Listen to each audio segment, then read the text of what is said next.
तुम मुझे वरदान मांग लो। तभी ब्राह्मण बोला, नाथ, मेरा मन सदा आपके ही ध्यान में स्थित रहे। संपूर्ण लोगों के स्वामी है माधव, आपके सिवा कोई भी दूसरी वस्तु मुझे कभी प्रेरणा लगे। श्री भगवान ने कहा, निष्पाप ब्राह्मण, तुम्हारी बुद्धि में सदा ऐसा उत्तम विचार जागृत रहता है, इसलिए तुम मेरे धाम में आकर मेरी ही समान दिव्या भोगों का उपभोग करोगे। किंतु तुम्हारे माता पिता तुमसे आधार नहीं पा रहे हैं, इसलिए पहले तुम अपने माता पिता की पूजा करो, इसके बाद ही तुम मेरे स्वरूप को प्राप्त हो सकोगे। उनके दुखपूर्ण विश्वास और क्रोध से तुम्हारी तपस्या प्रतिदिन नष्ट हो रही है। जी पुत्र के ऊपर सदा ही माता पिता का कोप रहता है, उसको नरक में जाने से मैं ब्रह्मा जी और महादेव जी भी कभी नहीं रोक सकते। इसलिए तुम माता पिता के पास जाओ और रण पूर्वक उनकी पूजा उनकी सेवा करो, फिर उन्हीं की कृपा से तुम मेरे पद को प्राप्त होगी। व्यास जी कहते हैं, जगत गुरु भगवान के ऐसा कहने पर द्विजश्रेष्ठ नरोत्तम ने फिर इस प्रकार कहा कि नाथ, अगर आप मुझ पर प्रसन्न है तो मुझे अपने स्वरूप का दर्शन कराया। तब संपूर्ण लोगों के एकमात्र कर्ता और ब्राह्मण हितैषी भगवान ने नरोत्तम के प्रेम से प्रसन्न होकर उसे पुण्यकर्म ब्राह्मण को शंख चक्र गदा और पद्म धारण किए अपने पुरुषोत्तम रूप का दर्शन कराया। उनके तेज से संपूर्ण जगत व्याप्त हो रहा था। ब्राह्मण दंड की तरह धरती पर गिरकर भगवान को प्रणाम किया और कहा, हे जगदीश्वर, आज मेरा जन्म सफल हुआ, आज मेरे नेत्र कल्याण में हो गए, इस समय मेरे दोनों हाथ प्रशस्त हो गए, आज मैं भी धन्य हो गया। मेरे पूर्वज सनातन ब्राह्मणों को जा रहे हैं जनार्दन, आज आपकी कृपा से मेरे बंधु आनंदित हो रहे हैं। इस समय मेरे सभी मनोरक्षित हो गए कि तुलनात्मक चांडाल आदि ज्ञानी महात्मा की बात सोचकर मुझे बड़ा आश्चर्य हो रहा है। भला वे लोग देशांतर में होने वाले मेरे वृतांत को कैसे जानते हैं। मुख चांडाल के घर में आप अत्यंत सुंदर ब्राह्मण का रूप धारण किए विराजमान थे, इसी प्रकार पतिव्रता के घर में टूल आधार के यहाँ मित्र ग्रह के भवन में और इन वैष्णव महात्मा के मंदिर में भी आपका दर्शन हुआ है। इन सब बातों का यथार्थ रहस्य क्या है, मुझ पर कृपा करके ये सभी बताए। श्री भगवान कहने लगे, विप्रवर, मुख चांडाल सदा अपने माता पिता में भक्ति रखता है, सुबह देवी पतिव्रता है, तुलाधार सत्य बोलने वाला है, सब लोगों के प्रति समान भाव रखता है और द्रोहक ने लोग और काम पर विजय पाई है, और वैष्णव मेरा आनंद भक्त है। इन्हीं सद्गुणों के कारण प्रसन्न होकर मैं इन सब के घर में सानंद निवास करता हूँ। मेरे साथ सरस्वती और लक्ष्मी जी भी इन लोगों के यहाँ उपस्थित रहती है। मुख चांडाल त्रिभुवन में सबका कल्याण करने वाला है, चांडाल होने पर भी वह सदाचार में स्थित है, इसलिए देवताओं से ब्राह्मण मानते हैं। पूर्ण कर्मों द्वारा मुख चांडाल की बराबरी करने वाले संसार में दूसरा कोई नहीं है। वह सदा अपने माता पिता की भक्ति में ले जाता है, उसने अपने इस भक्ति के बल से ही तीनों लोगों को जीत लिया है। उसकी माता पिता के प्रति भक्ति को देखकर मैं बहुत संतुष्ट रहता हूँ, इसलिए उसके घर के भीतर आकाश में संपूर्ण देवताओं के साथ में ब्रह्म रूप से निवास करता हूँ। इसी प्रकार मैं उसे पतिव्रता के घर, तुलाधार के घरों के भवन और इस वैष्णव के घर में भी सदा निवास करता हूँ। धर्म के एक मुहूर्त के लिए भी मैं इन लोगों का घर कभी नहीं छोड़ता। जो पुण्य आत्मा है वही मेरा प्रतिदिन दर्शन कर पाते हैं, दूसरे पापी मनुष्य कभी नहीं कर पाते। तुमने अपने पुण्य के प्रभाव से और मेरी कृपा के कारण ही मेरा दर्शन किया है। अब मैं तुमसे उन महात्माओं के सदाचार का वर्णन करूंगा, तुम ध्यान देकर सुनो, और ऐसे वर्णन को सुनकर मनुष्य जन्म और मृत्यु के बंधन से सदा सदा के लिए मुक्त हो जाता है। देवताओं में भी पिता और माता से बढ़कर कोई तीर्थ नहीं है, जिसने माता पिता की आराधना की है वही पुरुषों में श्रेष्ठ है, वह मेरे हृदय में रहता है और मैं उसके हृदय में, हम दोनों में कोई अंतर नहीं रह जाता। ये लोग और परलोक में भी वह मेरे ही समान पूज्य है। ब्राह्मण ने पूछा, जगदीश्वर, मोह और अज्ञान वर्ष पहले माता पिता की आराधना ना करके फिर भले बुरे का ज्ञान वह मेरे धाम को प्राप्त हो जाता है, और जो उनके मन को कष्ट हो जाता है वह अवश्य ही नरक में जाता है। जिसने पहले अपने माता पिता की पूजा की हो या ना की हो, अगर उनकी मृत्यु के पश्चात वह सैन का दान करता है तो उसे पितृभक्त का फल मिल जाता है। जो बुद्धिमान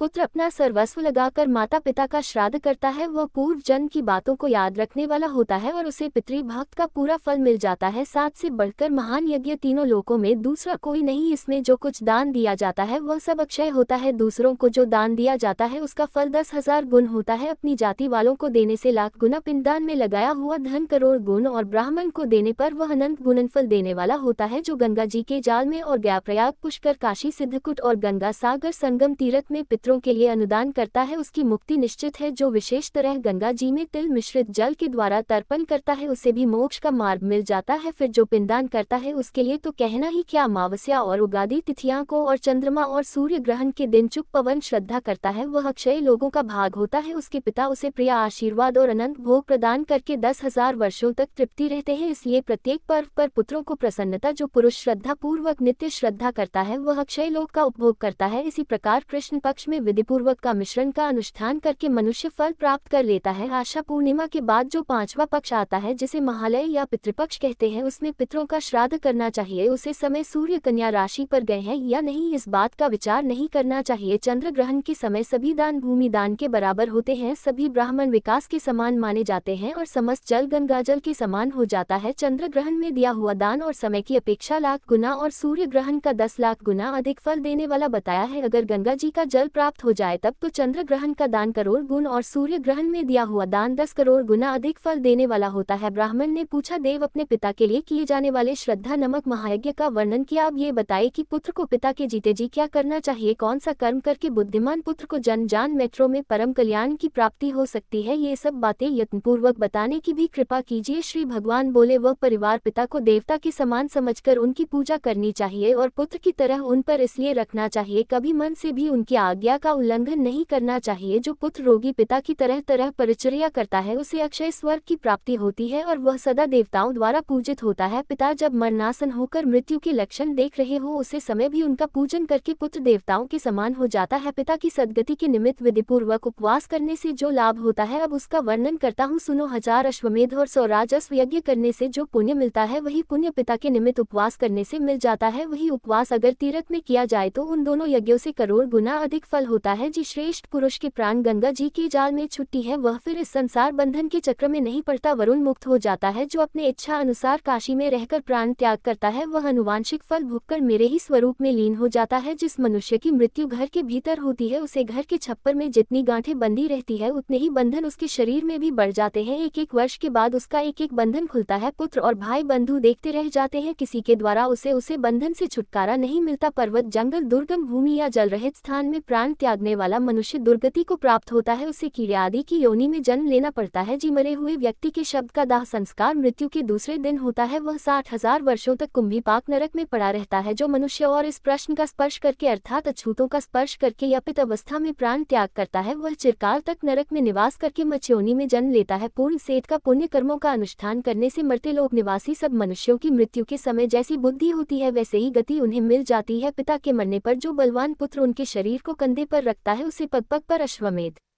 यज्ञ का फल मिलता है। पुत्र को चाहिए कि वह पिता के सब को चिता पर रखकर विधिपूर्वक मंत्र उच्चारण करते हुए पहले उसके मुख में अग्नि दे, उसके बाद संपूर्ण शरीर का दाह करे। उसे समय इस प्रकार का है कि जो लोग मुंह से युक्त और पाप पुण्य से अच्छा अधिक थे उन पिताजी के इस शब्द का उनके संपूर्ण अंगों का मृदा करता हूँ। ऐसे मेरे पिता दिव्य लोक को जैन ब्राह्मण ने पूछा, केशव तपस्वी वनवासी और ग्रस्त ब्राह्मण अगर धन से है हो तो उसका पितृ कार्य कैसे हो सकता है। श्री भगवान बोले, जो टिके और लकड़ी का उपार्जन करके या फिर कौड़ी कौड़ी मानकर पितृ कार्य करता है उसके कर्म का लाख गुना अधिक फल होता है। कुछ भी ना हो तो पिता की तिथि आने पर जो मनुष्य केवल गांवों को घास खिला देता है उसे पिंडदान से भी अधिक फल मिल जाता है। पूर्व समय की बात है, विराट देश में एक अतिरिक्त दिन मनुष्य रहा करता था। एक दिन पिता की तिथि आने पर वह बहुत विद्वान ब्राह्मण से पूछा कि यह ब्राह्मण, आज मेरे पिताजी की तिथि है किंतु मेरे पास धन के नाम पर कौड़ी भी नहीं है, ऐसी दशा में क्या करने से मेरा हित होगा। आप मुझे ऐसा उपदेश दीजिए जिससे मैं धर्म में स्थित रह सकूं। विद्वान ब्राह्मण ने कहा था, इस समय कुतुब नमक मूर्ति बीत रहा है, तुम जल्दी ही वन में जाओ और पितरों के उद्देश्य से घास लाकर गांव को खिला दो। इसके बाद ब्राह्मण के उपदेश से वह वन में गया और घास का भजन लेकर बड़े हर्ष के साथ पिता की तृप्ति के लिए उसे गांव को खिला दिया। इस पुण्य के प्रभाव से वह देवलोक को गया। पितृयज्ञ से बढ़कर दूसरा कोई धर्म नहीं है, इसलिए पूरा प्रयास करके अपनी शक्तियों के अनुसार मार्च से भाव का त्याग करके श्राद्ध करना चाहिए। जो मनुष्य लोगों के सामने इस धर्म संतान अर्थात धर्म का विस्तार करने वाले अध्याय का पाठ करता है उसे प्रत्येक लोक में गंगा जी के जाल में स्नान करने का फल मिल जाता है। जिसमें प्रत्येक जन्म में महापात्र को कोई इकट्ठा किया हो वह सारा पाप संग्रह इस अध्याय का एक बार पाठ करने में श्रवण करने पर नष्ट हो जाता है। हरे कृष्णा। आज के अध्याय में बस इतना ही, इसके आगे का वृतांत आप सभी अगले अध्याय में जरूर सुनिएगा।